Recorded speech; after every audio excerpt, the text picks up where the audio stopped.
Coming up on today's show, we have a easy cheese button recipe and a fruit spinach salad to go with it. Stay tuned. Hi,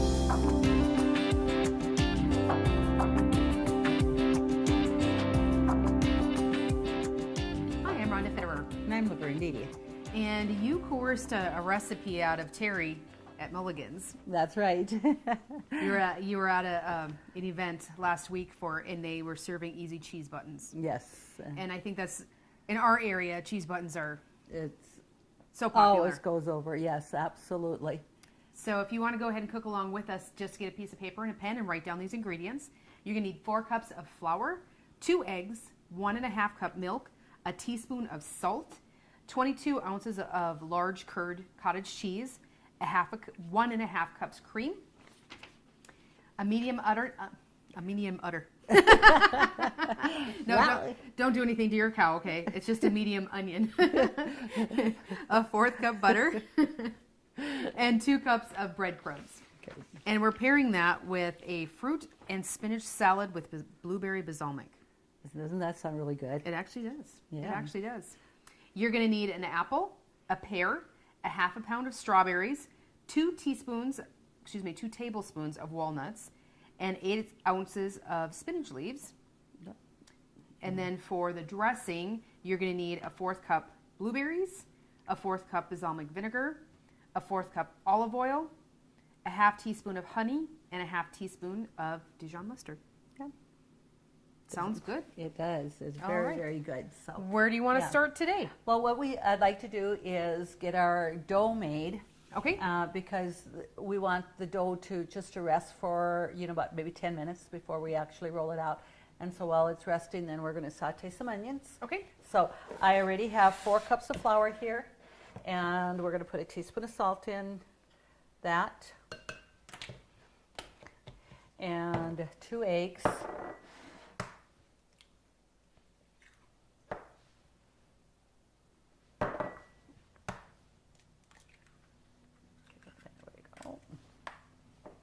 There, that's great. And then it does say 1.5 cups milk, and I do have that, but I usually don't pour it all in right away, just because now my eggs are pretty large. Okay. I may not need that full 1.5 cups of milk. So, and you want it, well, milk is always going to be cold when you're taking it out of the fridge. So, but I'm going to just reserve just about a 4th cup. Okay. And of course, anytime you're making dough, you just get in with your hands. Now, if you have a dough mixer on you certainly can do that if you have your mixer that has a dough hook on it Sure. and stuff. You could do that too. And, I do have that, but usually when I'm doing something like this, my recipe, I usually do quite a bit, so I just do it by hand because it's just easier for me to do it. And so I can add, I think I'm going to pretty much need that full 1.5 cups there. Okay. So just. And so do you want, this, obviously you don't want it really sticky, but you need it to be combined. Right, you want a stiff dough with this. And we're going to have that just about right here. And then we're going to just put it out on the counter here with a little flour there, and we're going to really work the dough. You want to make sure it's worked well to get that all in there. So we'll just take a little bit of flour here.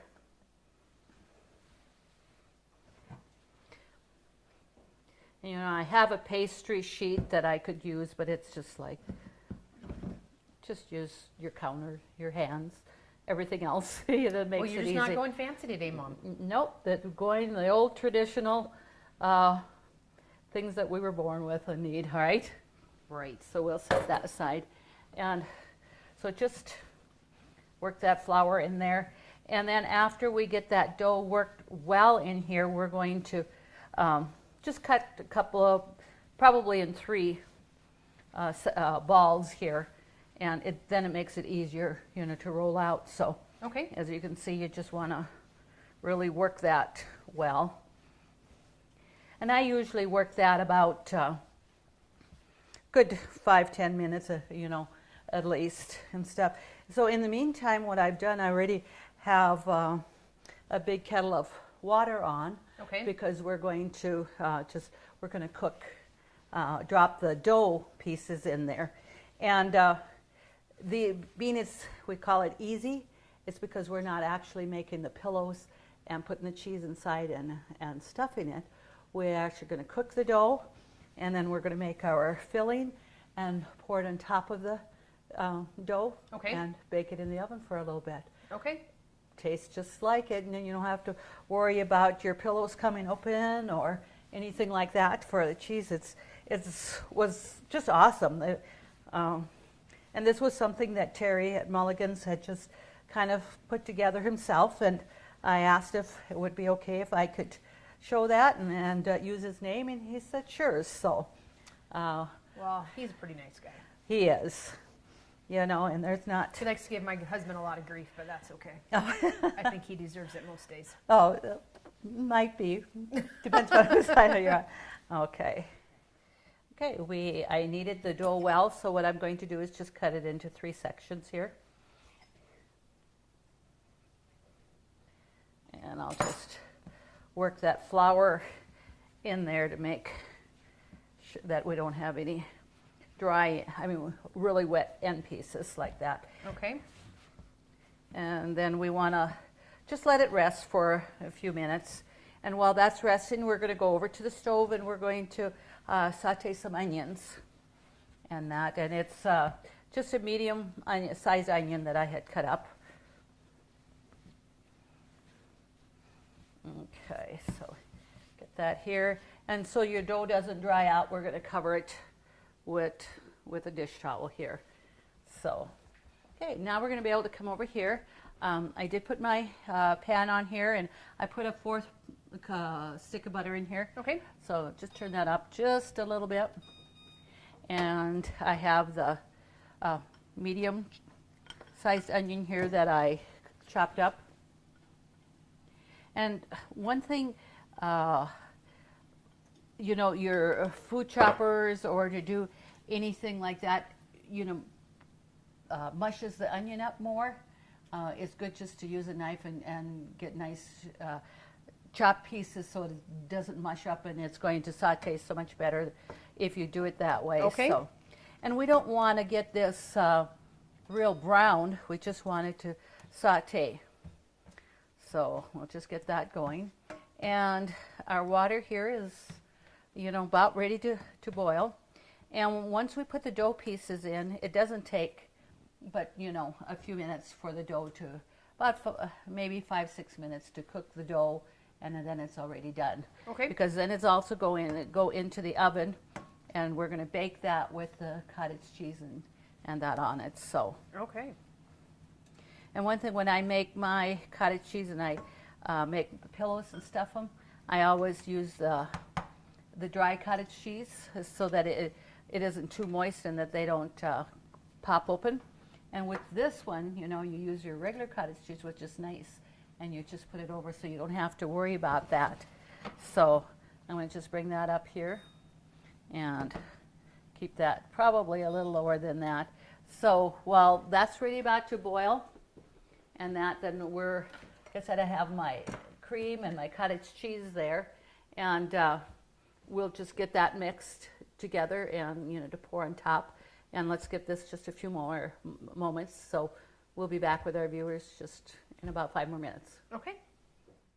Country Rose Cafe on East Villard is open for breakfast and lunch 7 days a week. Enjoy daily homemade specials, caramel and cinnamon rolls, several different kinds of homemade pies made fresh every day. Country Rose Cafe is also famous for homemade soup, including their ever-popular Nefla served every Tuesday. While you're in, make sure to pick up your Channel 18 Cooking Crave recipes and like us on Facebook for different specials and announcements. Country Rose Cafe, the way a cafe should be, located at 837 East Villard in Dickinson. So our dough pieces have rested here, so we're going to just take one of those and roll it out. And I'll just get a little flour here. And when you do let it rest, it just makes it easier to roll it out. It rolls easier, so. Okay. And we just want it about, well, we want it pretty thin. I mean, it's not supposed to be like a third or anything that you're probably going to be more like about an 1/8 inch thick. Okay. So,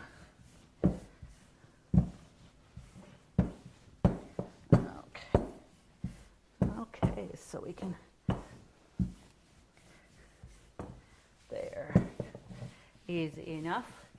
So we'll just put them on that plate then when we take that over here. And it's just nice to take a pizza cutter and just go down this way. You don't have to worry about your counter getting cut there. So, and we'll just get those a little smaller here. So let's just put them on the plate here.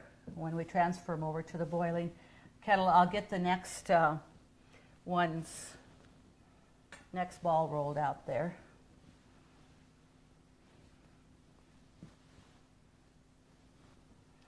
And probably put them upside down so they don't sticky there. Here, these we'll just make a little bit smaller.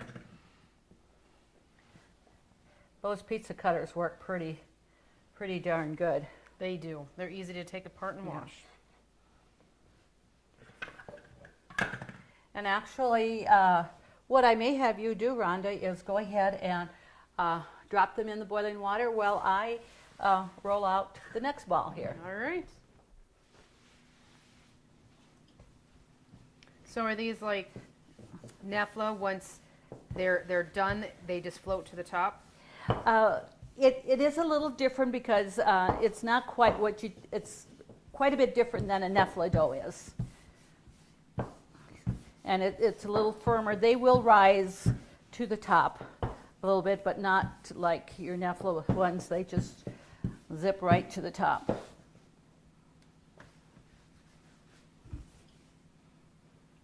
And then when you have them all in there, I'll give you a spoon, and you just want to just kind of stir them a little bit so that they don't have a chance to stick together.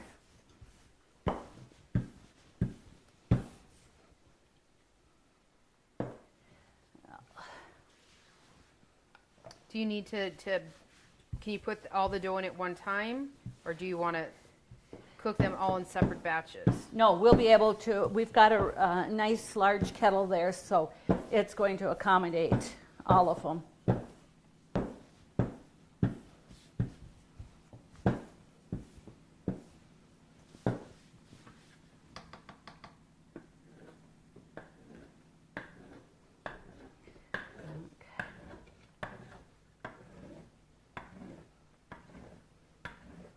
There we go.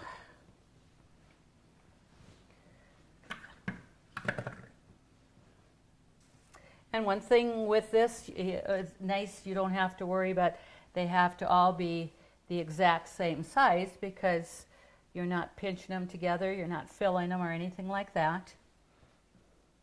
And our water, you want to get it to a boil, and I did put a teaspoon of salt in the water. Okay.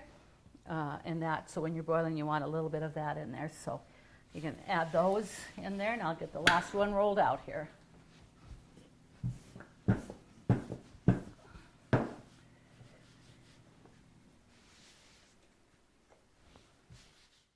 See your VA home loan expert at ENG Lending of Dickinson. Jay Wandler and the professional staff at ENG Lending provide expertise and services that are traditionally offered by the largest financial institutions, all with the local integrity of a local community bank.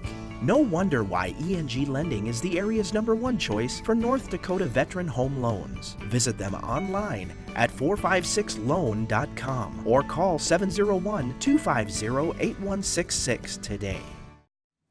Okay, our onions are sauteed, and like I said, I wasn't really wanting to brown them a lot here, so we're going to just take those over here, and while that boils there, Okay. the dough will come over here, and I'm going to just go ahead and add them into this here bowl, because we'll mix them with the cottage cheese and cream. Okay. And then also I want to use this pan here to make, I'm going to brown some breadcrumbs. Oh, and that's optional. You know, I just cut up some couple of day old bread, and I brown them in butter and put it over top the casserole and put it in the oven. Okay. And like I said, that's just an option. You know, everybody doesn't always maybe want to do that, but put my cord back in here. And I'll use the other 4th pound of butter. 4th cup. Or, oh, yeah. A pound would be a lot. That would, wouldn't it? Okay, well, it would be a whole stick. Okay, and we don't want that. So we're just going to get that melted here. And like I said, I just cut up some bread crumbs or bread to make small little cubes here. And we'll get that melted in here. And stuff. I don't want to use any metal utensils in my pans here, so get that. And I'd maybe just stir that dough, and then, like I said, we'll take that out after, get them, and they look like they're doing quite nicely. They're not sticking together. And the main thing is it's just like cooking pasta. If you have a big kettle with a lot of water in it, it's not going to stick as if you're trying to do you know, a smaller kettle with less water in it. Okay. So I want to get that a little hotter because this year I will be browning the breadcrumbs where we didn't brown the onions. So I do want this just a little bit hotter. And that. So like I said, it's just a nice, easy way to do those cheese buttons. And I think we featured on our show one time, they were called Lazy Man's cheese buttons.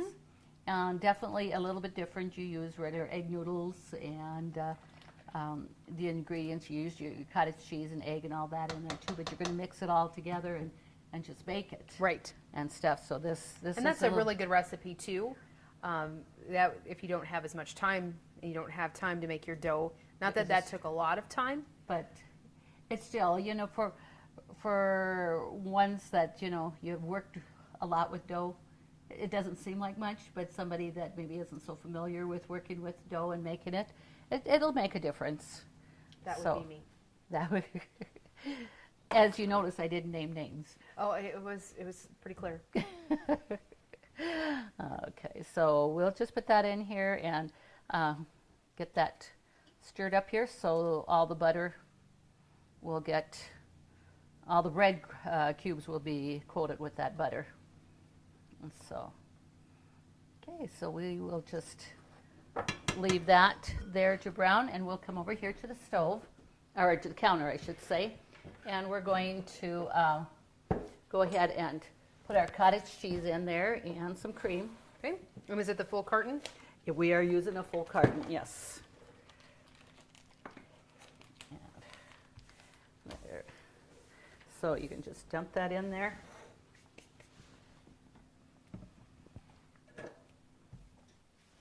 And then again with that, that's you can certainly use more if you like, if you like more filling on it and stuff.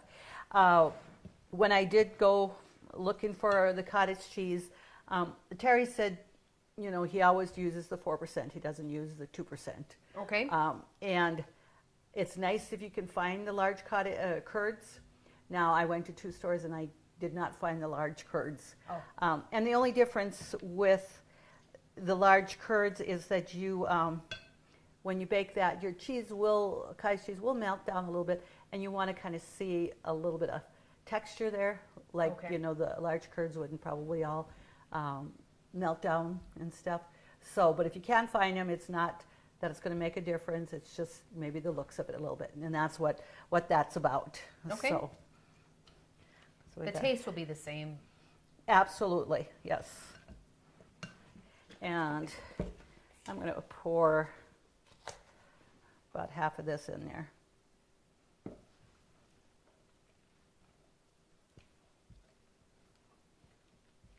And it's like 1 to 2 cups of cream, whichever that you, if you like it more on there, you can add more cream and Okay. stuff. And another thing with, here now we'll just, so that's about probably 1 1/4 cups. Okay. Is what I have here. And in the event that you would have anything left after you bake it and you have your meal, you might add just a little bit of milk or whatever to the leftovers, just so it isn't quite as dry. It'll, bring that back more like, when you just made it. So Okay. have that there. And I'm just going to add a tiny bit of salt, not a lot, because, you do have that salt in your, we had that butter and the cottage cheese and all that, so, and just a touch of pepper. And that's optional there too. You certainly don't have to put that in there. So we got that set aside. And that's going to go in a 9 by 13 pan. Okay. We will spray that a little bit.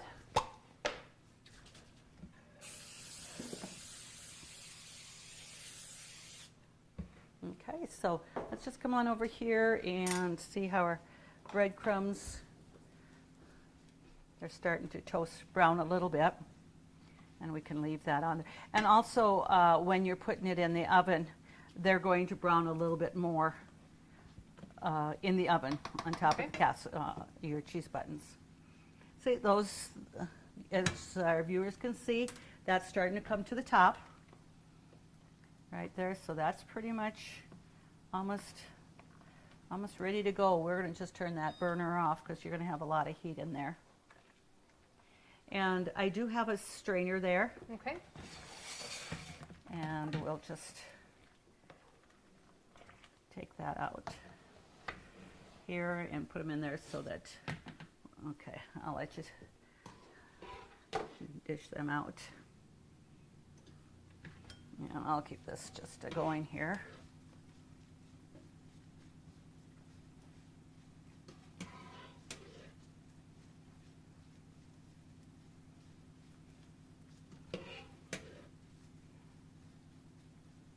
So that'll make a nice, generous casserole full of, the easy cheese buttons. Well, I can't wait to try this. Our family has always liked our traditional German dough foods. And I think it's because, well, I grew up with it, and then I made it as you guys grew up, and it was just something you liked. It's a little different when you introduce it right away when you're young, then that's something you like. Mm-hmm. So let's just take that over here. And there. And so we're just going to put that in there. And so now we're going to just spread that cottage cheese over the top. So would there be any reason, I know that you made your dough and you made it look easy for our viewers, but like you said, those that have worked with dough won't have any issues. Somebody, and I don't mind calling myself out, I might be, still up to my neck in dough and the kitchen would be a mess. A little flour on there, it looks like you're working hard. Yes, or a lot. But could you use egg noodle in this case? You're just not going to have the same texture and everything like that other recipe we have where we did the noodles in there, or some use like lasagna noodles and layer it. Oh, yep. It's still going to be different than your dough, absolutely. Okay. I would resort to the other Lazy Man's cheese buttons if you want to use noodles, and I would keep this as such. Okay. All right. And that, so let's just come over here, finishing our breadcrumbs up here. And they're just about done here. I'll turn off that burner. And so we're just going to sprinkle that on top. And like I said, that's a matter of, this is optional. You certainly don't need to do that if you don't want to. But that was something we always did. We liked those crunchy little breadcrumbs. And of course, when you're browning them in butter, what better can that be? Right. So we're going to take this and put that in the oven. So there we go. And there really isn't a set time. I have it at 350. And there, and I'm going to put it like for 30 minutes. Okay. Nope, I think I got that wrong. It's only going to go for 30 seconds. Okay, there we go. And it's something you can check in between and that. So, all right, so we're going to just set this stuff aside here.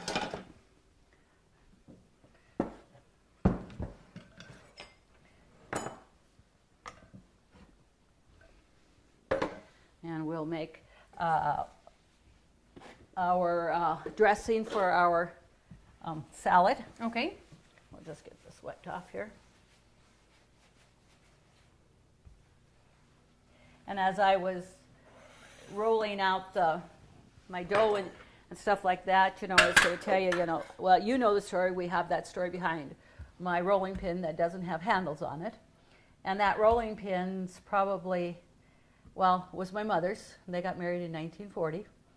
And it used to have handles, but through the years they broke off. And when I was growing up and learning how to work with dough, it didn't have handles. And I cannot use a rolling pin to this day with handles on it, the traditional way. I've got to get in there and just make it just without it. So, well, growing up with 7 sisters, I'm sure that probably had something to do with it, didn't it? Why the handles are missing? Yeah. Oh, might have been our 2 brothers that were right in the middle. Who knows? Oh. Okay. The dressing is really easy to make. You're going to take a 1/4 cup blueberries. Okay. There. And you use a 1/4 cup of balsamic vinegar. So. And because of the blueberries in there, we want, you want to put it in a blender. Okay. To mix that up. Okay. There we go. And then it's a 1/4 cup of olive oil. And it definitely does ask for olive oil, but you probably could get by with salad oil if you didn't have the olive oil, but we just know how much better olive oil is for us than, your other salad oils. Okay. There. And then a 1/2 teaspoon of that Dijon mustard.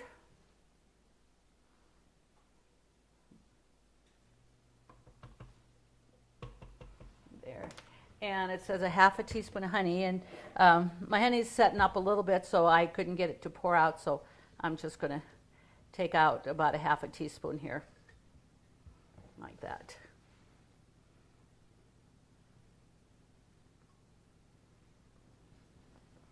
Okay. And get that set aside.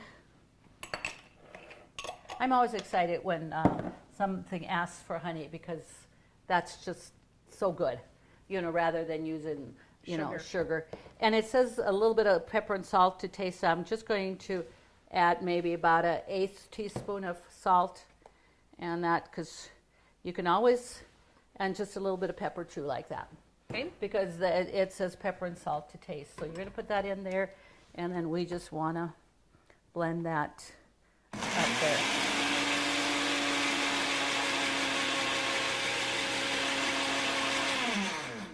And of course, that won't take very long at all. And your blueberries, you'll still have a little bit of chunks, which is definitely okay. There we go. So we're going to just pour that in there. Okay. So if that's a pretty easy dressing to make, very quick. And that will set our pan to the side so I don't have that on the floor. Okay. And that's the dressing for the salad. That's right, yes. So now we're going to, I'll have you get the spinach out. All right.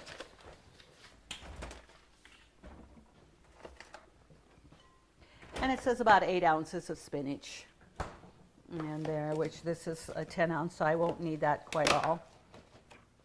And most of your spinaches that you have that says triple wash, most of them will say they're washed, but definitely, you know, watch for something. I mean, if they're not washed, you want to make sure you wash those leaves Okay. and that. So I think that will be And if you do wash them, I would think that you just want to get as much water off of them as right. possible. If you have your salad spinner or something like that, that's kind of what you want to do. So now the really good part of this is we're going to cut a pear and strawberries in there and an apple.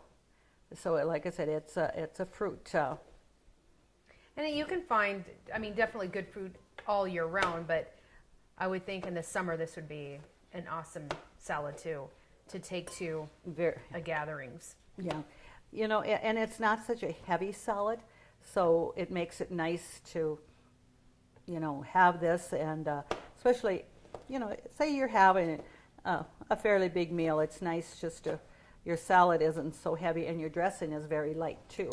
Sure. It says about a half a pound of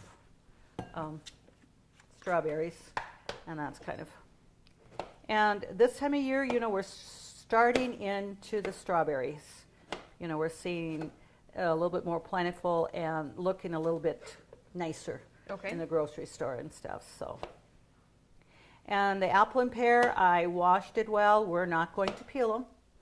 There's no reason that, you know. You lose a lot of nutrients when you do that. Absolutely. And if there's a reason that you need it peeled, you know, that's fine, but it's not something that it's asking for. So,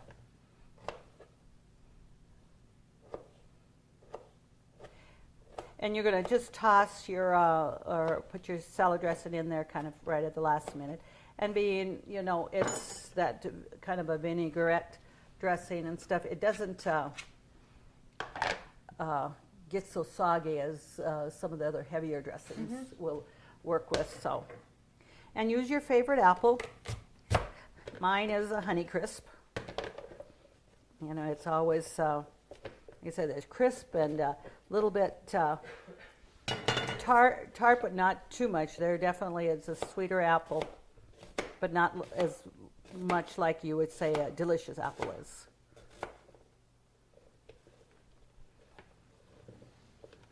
And unfortunately, those are one of the ones that are the most expensive is the Honeycrisp. Oh, okay. Unfortunately, yeah. So just dice that into, you know, small pieces. It doesn't have to be a well, I'm sure knowing you, you certainly watch for them to go on sale too. They were $1.49 last week. Beats $3.49. Yes. For sure.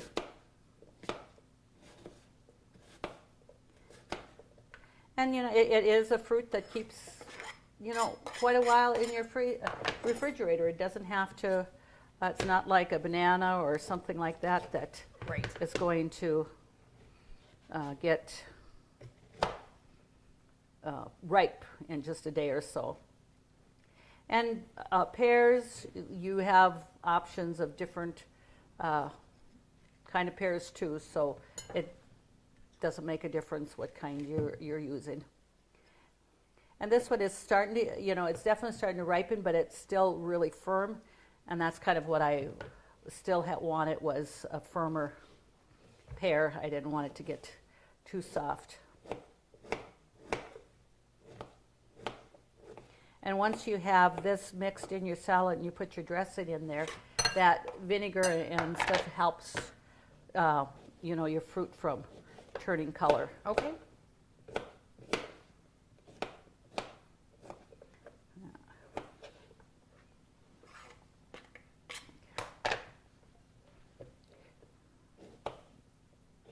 You know, and we've gotten to where we find that, you know, getting used to spinach rather than your lettuce, like, well, your leaf lettuce and stuff is always better than your iceberg lettuce is for nutrition, but, you know, spinach is going to have the most benefit out of all of it. So, you know, I was putting it in there, but we actually just could put that all in here. Well, it makes a very pretty presentation too with the colors. Yeah, it very much so. So what we're going to do, we have about, well, it shows 20 minutes for the cheese buttons yet.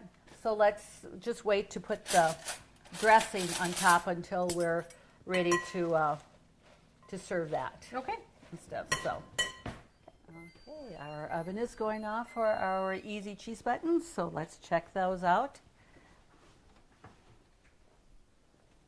Oh, that looks great, nice and bubbly and there. So we'll just turn our oven off. And we'll bring that over here.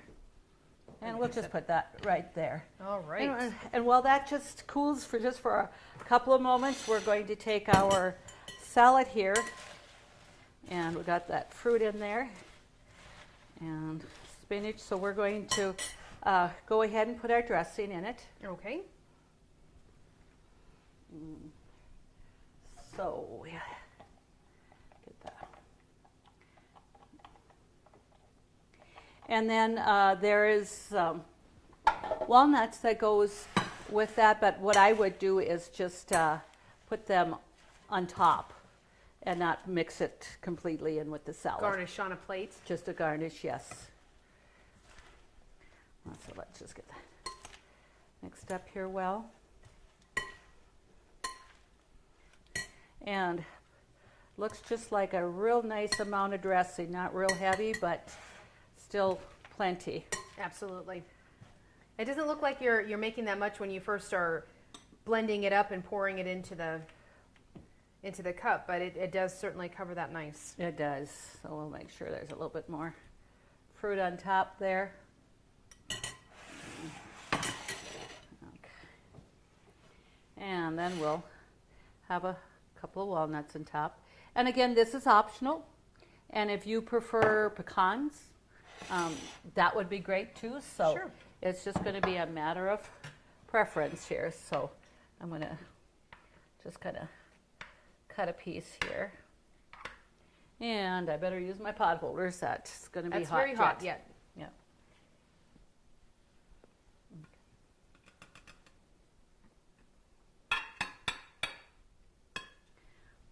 And as we're looking, that's just a real nice amount of the cottage cheese and cream on there and stuff to make it so. Well, it smells absolutely great. It's the one thing I always think our viewers miss out on when they're watching the show is they don't actually get to smell it or eat it afterwards. That's right. They have to make it themselves. Yeah, it is. Yeah. Okay. To get these recipes, just go to Consolidated's website, www.ctctel.com. Please submit your recipes for us to cook for you. Also get your name in the drawing for a nice red Cooking Crave apron. Thank you always to our sponsors. Shoppers too, right? Because we do have a new cookbook coming out. You can stop by our office and get our second edition cookbook for just $10. Thank you for joining us on Cooking Crave, and join us next week when we do it all over again.